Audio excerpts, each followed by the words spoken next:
Bonjour et bienvenue sur la chaîne Le Culte du Lait. Aujourd'hui un petit peu de Star Wars, ça va vous changer par rapport à ces derniers temps. Donc Imperial Assault sur l'Empire, l'extension Return to Hoth, donc le retour vers la planète Hoth, c'est la première grosse boîte, soi-disant.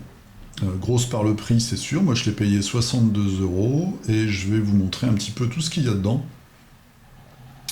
Je vais vous détailler les figurines, les cartes. Donc, on a le point fort de cette boîte, ça va être la campagne que j'ai pas encore jouée, mais qui est une campagne, on voit ici, donc avec de nombreuses missions. Voilà, on a le nouveau feuillet en fait comme sur la première, et puis la mini-campagne qui se jouait autour de Boba Fett et de Han Solo. Donc on va commencer par le livre de règles, et puis à la fin je vous donnerai un peu mon avis et la prochaine vidéo qui arrive. Donc des illustrations, c'est toujours très clair. Qu'est-ce qu'on a de nouveau au niveau des règles ? On a les règles habitat, on avait déjà vu, c'est-à-dire qu'il y a certaines unités qui ne peuvent être déployées dans l'escarmouche que par environnement neigeux, puisque c'est ce qu'on va avoir là, ou alors désert, ce qu'on avait dans la dernière extension. Sinon, ce qu'on a de nouveau, c'est en fait des règles pour jouer des escarmouches à 4. Donc des règles assez rapides, soit avec des équipes ou alors free for all, c'est-à-dire chacun pour sa pomme. Quelques règles, notamment sur ce personnage, qui est une de nos nouvelles héroïnes, qui a une règle de... comment dire ? C'est-à-dire qu'elle se bat aussi bien à distance qu'au corps à corps et qu'elle peut utiliser les armes des ennemis proches pour leur faire une espèce de coup de vis. Voilà, quelques petits... Il y a un seul livret, hein, comme d'habitude il y en a plusieurs, mais là il n'y en a qu'un. Quelques petits éclaircissements sur des points de règles, ça va assez vite. Et après, vous voyez, après quelques pages, on tombe tout de suite dans la campagne. Donc là il y a tous les scénarios, évidemment, je ne vais pas vous les montrer, mais il y en a un paquet. Donc moi, mon souhait, c'est que la campagne soit vraiment bien, parce que vous allez voir, je vais être assez critique sur le reste. Notamment sur les figurines et puis même le contenu total de cette boîte. Voilà, donc ça c'est le livre de règles. J'espère que la campagne est chouette, c'est une grosse campagne, j'espère vraiment qu'on aura plaisir à la jouer. On a un petit feuillet, donc ça c'est pour les missions escarmouches, on a deux cartes différentes. Comme d'habitude, mission d'escarmouche, on va le faire tout de suite. On a des nouveaux attachements, c'est 2 fois le même. On a vu ça apparaître récemment, c'est pour quelques points, donc là 1 en l'occurrence, des choses qu'on peut ajouter, des options qu'on peut ajouter. Là c'est pour les véhicules, les droïdes ou les armes lourdes. Voilà, on peut relancer un dé, tout bêtement, c'est un ordinateur de ciblage.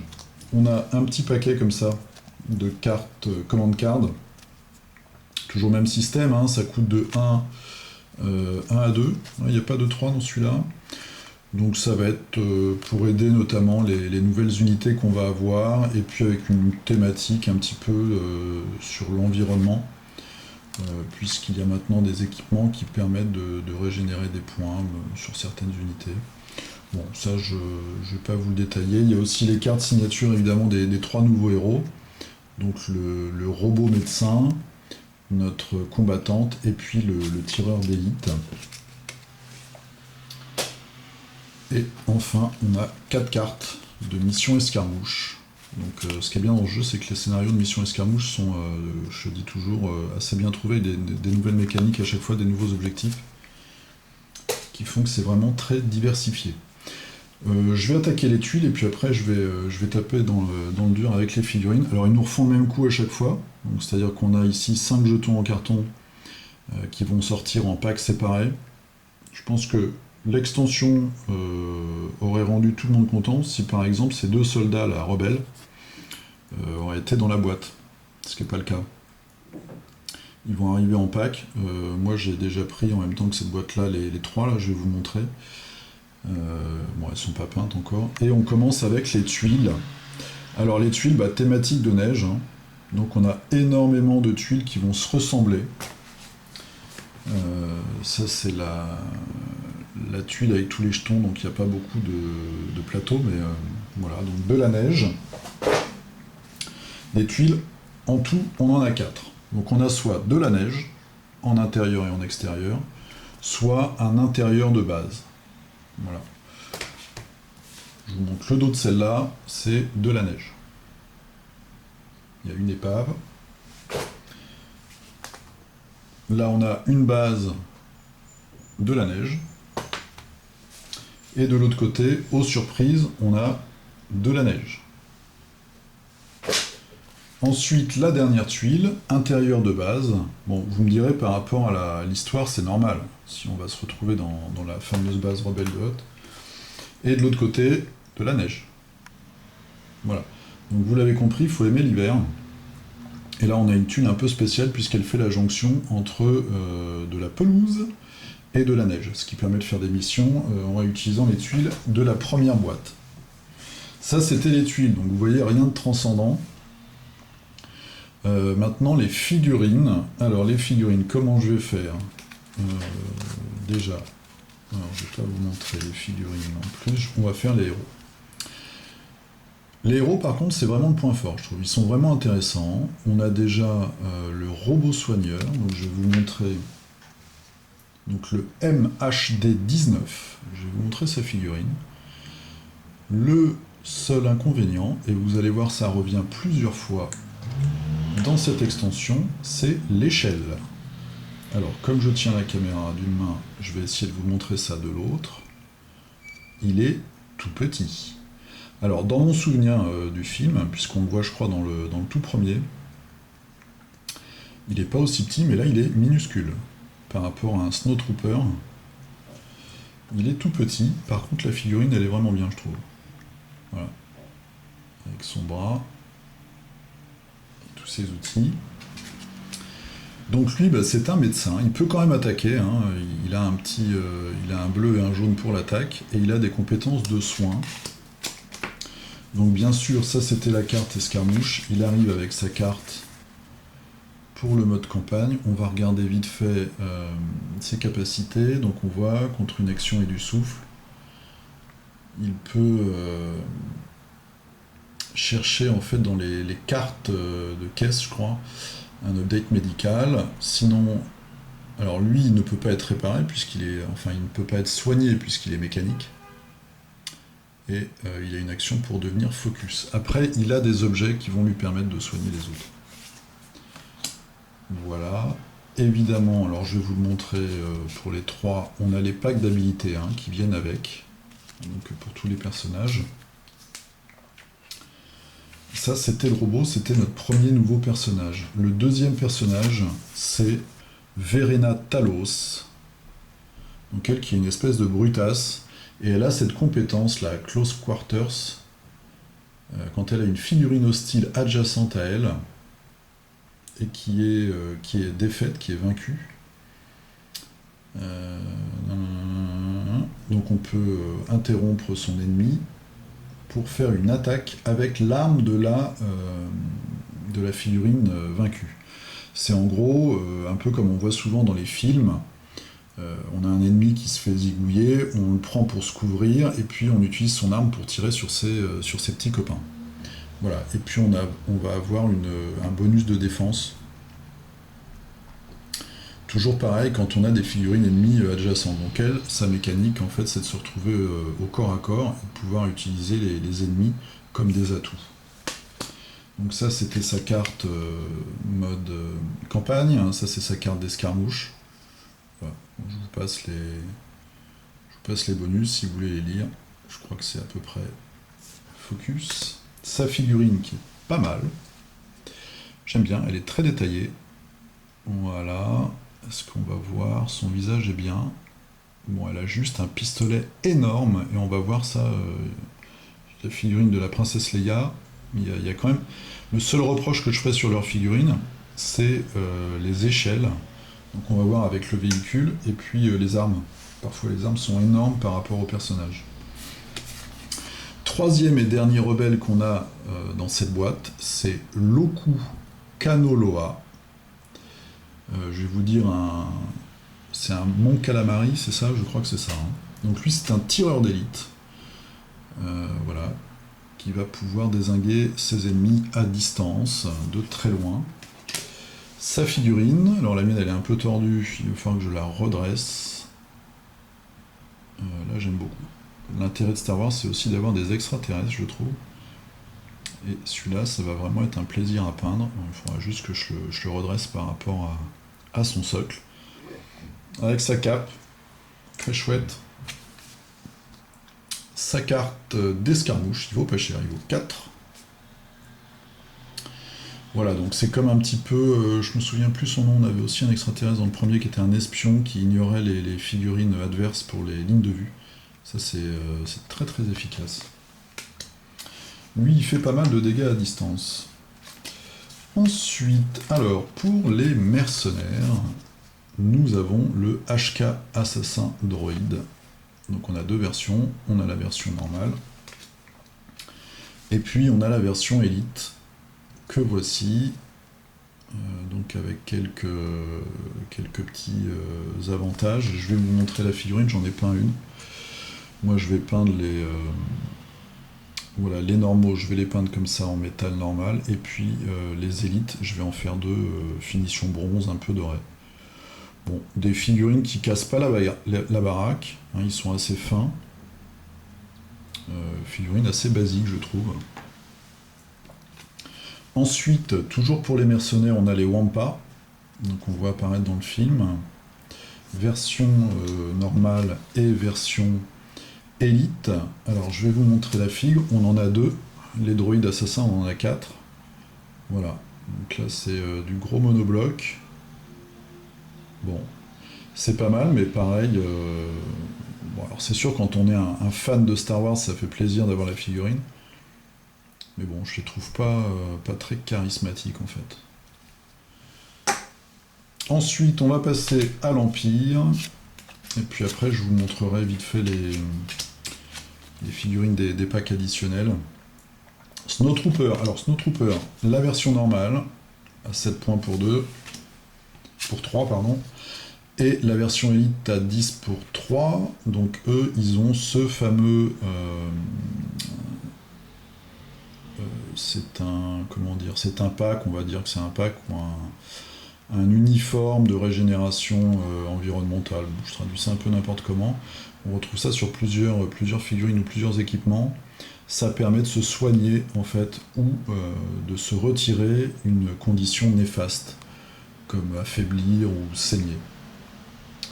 Voilà, donc eux ils sont assez précis, on voit. Hein, voilà, c'est un peu des Stormtroopers améliorés. La figurine, je vous l'ai montré tout à l'heure, la voici. Là on voit que sur celui-là, le pistolet est un peu tordu, c'est à cause du bras qui n'a pas été collé correctement. Donc on en a 6 dans la boîte. On a 6 Snowtroopers. Ils sont pas mal quoi. On va pas trop critiquer, ils sont assez sympas. Et maintenant, alors là, moi ce qui un peu ça me révolte pas, on va pas aller jusque là, mais je le trouve vraiment moche. Le véhicule de la boîte, le SC2M Repulsor Tank. Alors ça, je sais pas d'où ça sort, hein. Pour ceux qui connaissent l'univers étendu, peut-être que ça existe. Donc c'est un tank, il est massif, il peut tirer 2 fois contre ces 2 actions sur la même figurine. Il fait très mal, il a 3D. Il est blindé, il a 10 points de vie. Voilà. Et maintenant la figurine, et là c'est le drame. Donc elle arrive en plusieurs morceaux, hein. Il faut l'assembler. Moi j'ai pas collé, c'est pour ça qu'il y a un canon qui est encore tordu. Est-ce que vous trouvez ça beau? Moi je trouve ça excessivement moche. Alors, je sais pas. Si c'est un design original, moi je me souviens pas du tout avoir vu ça dans un film. Je trouve ça très très moche. Et alors le deuxième problème, que visiblement on avait aussi sur le marcheur de combat du General's Vase dans la première vague de figurines additionnelles que moi j'ai pas acheté parce que je trouve complètement inutile, c'est que le pilote est minuscule. Alors je vais vous montrer le pilote. Donc ça c'est le Snowtrooper normal, et ça c'est le pilote. Alors est-ce qu'on voit? Évidemment, ça va être un peu compliqué à faire. On va mettre ça sur la table. Voilà le pilote et voilà le Stormtrooper, enfin le Snowtrooper. Il est pas du tout à l'échelle. Là, j'essaye de me mettre juste au-dessus. Vous voyez déjà, le haut du casque fait toute la tête. Donc là, soit l'Empire, c'est vraiment des salauds et ils mettent des gamins dans leur tank, ou alors ce sont des personnes de petite taille, comme on dit maintenant, mais en tout cas ça colle pas du tout.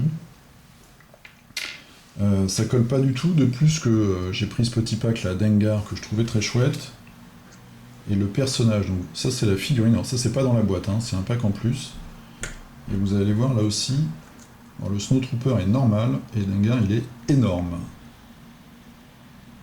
Bon, c'est un peu du bricolage ce que je fais. Voilà, vous voyez, il a une tête de plus. Alors je ne sais pas si dans l'univers étendu c'est un géant, mais en tout cas, là il est très très grand. Et si on compare avec Princesse Leia, vous allez voir, alors, Princesse Leia n'est pas forcément très grande, mais voilà, il est énorme. Donc j'ai l'impression, ça doit être de la conception 3D, je pense pas que c'est des sculpteurs qui font ces figurines. J'ai l'impression que ça part un peu en cacahuète au niveau des échelles. Donc regarde-le, voilà, je vous ferai une vidéo une fois que je l'aurai peint. Leia, Princesse Leia, et Princesse Leia c'est pareil, regardez-moi ce flingue. Il est énorme. Il est aussi grand que son torse en fait. Voilà, donc un petit souci au niveau de l'échelle des figurines. Et enfin, on a le méchant de la campagne, Général Sorin. Voici sa figurine. Voilà, qui est une taille normale. Je pense que les fans vont pouvoir utiliser cette figurine-là pour justement refaire le Général Weiss en le coupant et en le mettant sur le marchand de combat. Là, on aura ça à l'échelle. Donc voilà, je vous ai fait vite fait les figurines. Donc je suis assez déçu au niveau des figurines. Je ne trouve pas, mis à part les héros rebelles et les Snowtroopers qui sont ce qu'ils sont, les autres je les trouve assez mauvaises en fait. Aussi bien les robots que les Wampa, que le tank. Je trouve tout ça assez laid. Donc j'espère que la campagne viendra redresser tout ça. Je vais finir rapidement avec les cartes. Donc là, on a toutes les cartes de mission, qui elles sont toujours bien illustrées. Hein. Ça, il n'y a pas de souci chez FFG. On a les cartes de mission spéciales pour les personnages. Donc chacun des 3 personnages a sa carte. Évidemment, on a un paquet de cartes récompenses qui vont aller avec toutes ces missions. Alors, on a quelques nouveautés aussi pour le mode campagne. On a quelques cartes caisses. Voilà, des nouvelles cartes qui vont amener un peu de diversité. Nous avons également quelques cartes d'objets, les objets qu'on peut acheter suivant l'avancement de la campagne. Donc on voit, on a des armes à distance, on a des grenades. On a ce fameux vêtement là de régénération donc, qui permet de, comme exactement le Snowtrooper, soit de régénérer un point de vie ou alors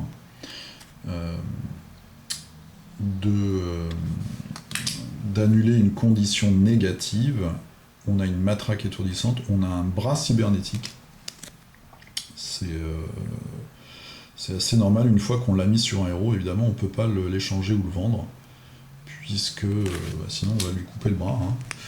Voilà, alors ça c'est pas mal, c'est un attachement pour une arme qui permet de donner blast à son arme. Donc des espèces de munitions explosives. Puis voilà, ça c'est les armes. Ensuite, on a deux paquets de 3 cartes, donc toujours habituels pour le paquet agenda. Donc on a tactique défensive et l'autre c'est Warfare, je ne sais plus ce que c'est, Natural Warfare. C'est par rapport aux créatures en fait, ça va nous donner des avantages si on a des créatures. Et l'autre, je ne me souviens plus du tout ce que c'est, Counter-Strike. Je me souviens plus trop de la thématique. Ensuite, ce qui est assez intéressant, c'est qu'on a 2 paquets comme ça de spécialisation. Voilà, pour la campagne, ça c'est pas mal. Alors c'est pas mal, j'étais content, je me suis dit ouais chouette, 2 nouvelles spécialisations. Le seul problème c'est qu'elles sont pas très imaginatives, originales on va dire. On en a une donc Precision Training. Toutes les cartes sont par rapport au tir. Donc ça va être relancer des dés, enlever un peu de défense, faire plus de dégâts, avoir plus de précision, rajouter des effets d'adrénaline, je crois en français. C'est vraiment assez monobloc, je dirais, comme spécialisation. C'est que des améliorations de tir. Donc voilà, si vous choisissez ça, sachez que c'est que des améliorations de tir. Et on en a une autre, celle-ci, avec l'illustration des marcheurs de combat. Là, donc, elle s'appelle comment celle-ci? Elle s'appelle alors, Onslow, je sais plus ce que c'est, on va dire, je sais pas. Onslow, je sais vraiment plus ce que c'est. En plus, c'est un super-héros. La thématique pour celle-ci, ça va être les véhicules et les explosions. Donc, explosion à gogo, effet blast à gogo, ajout de bonus pour les véhicules ou les armes lourdes, puisqu'on a des Stormtroopers lourds maintenant. Voilà, donc 2 spécialisations, j'étais content, et puis je me suis retrouvé un petit peu déçu par le fait qu'elles ne soient pas originales, il n'y a pas vraiment de nouvelles mécaniques, c'est tout simplement des bonus qu'on va acheter quand on est le joueur de l'Empire, et puis qu'on va jouer pendant ces parties. Voilà. Donc en résumé, c'est pour ça que j'étais un peu vite et que c'est un petit peu fouillis, je suis pas vraiment emballé par cette extension. Les figurines, je les trouve vraiment pas terribles. Je trouve que le tank est assez hideux, je trouve que ces monstres-là sont pas très chouettes. Heureusement qu'on a les héros rebelles pour redresser un peu tout ça. J'espère que la campagne est bonne. J'espère que la campagne est bien scénarisée et qu'elle est intéressante, qu'il y a du suspense, parce que sinon, on va dire que c'est une mauvaise extension. Quand même cher, 62€. Les tuiles, on peut pas vraiment les réutiliser. Donc ils auraient vraiment pu faire, je trouve, un côté neige et puis un côté assez différent. Elles sont pas hyper détaillées, c'est quand même... Hop, je vais vous en montrer une. C'est voilà, c'est de la neige. Hein. De la neige, de la neige, de la neige, de la neige. Une petite tourelle pour faire bonne mesure, et de la neige. Et de l'autre côté, on a l'intérieur de la base. Bon, là, c'est un peu plus... il se passe quelques trucs, mais bon. C'est pas vraiment ça. Il y a quelques petits morceaux comme ça qu'on peut réutiliser, même avec les autres, les précédentes. Et puis ce char, quoi, c'est une horreur. Qu'est-ce que je trouve moche. Voilà. Donc on verra bien, on verra s'il y a des retours sur la campagne. En tout cas, je suis pas du tout emballé par cette boîte. Voilà. Donc on verra bien. Si vous avez l'expérience de jouer la campagne, n'hésitez pas dans les commentaires à me dire si ça vaut vraiment le coup. Et puis je vous dis à la prochaine. Alors la prochaine vidéo, c'est absolument... je vais vous présenter l'application de Gravaillon pour jouer en solo, aussi bien en mode campagne qu'en mode escarmouche. Donc là j'ai commencé, j'ai téléchargé, j'ai regardé un petit peu. J'ai pas encore fait de partie complète, mais j'ai regardé un petit peu les mécaniques. Donc la prochaine vidéo à propos d'Imperial Assault, ce sera la présentation. Donc peut-être pas une partie, mais plutôt une présentation de comment ça marche, de l'application de Gravaillon qui nous a fait cette appli pour jouer en solo. Voilà, je vous souhaite une bonne journée ou une bonne soirée. Ne prenez pas froid, et je vous dis à la prochaine, à plus.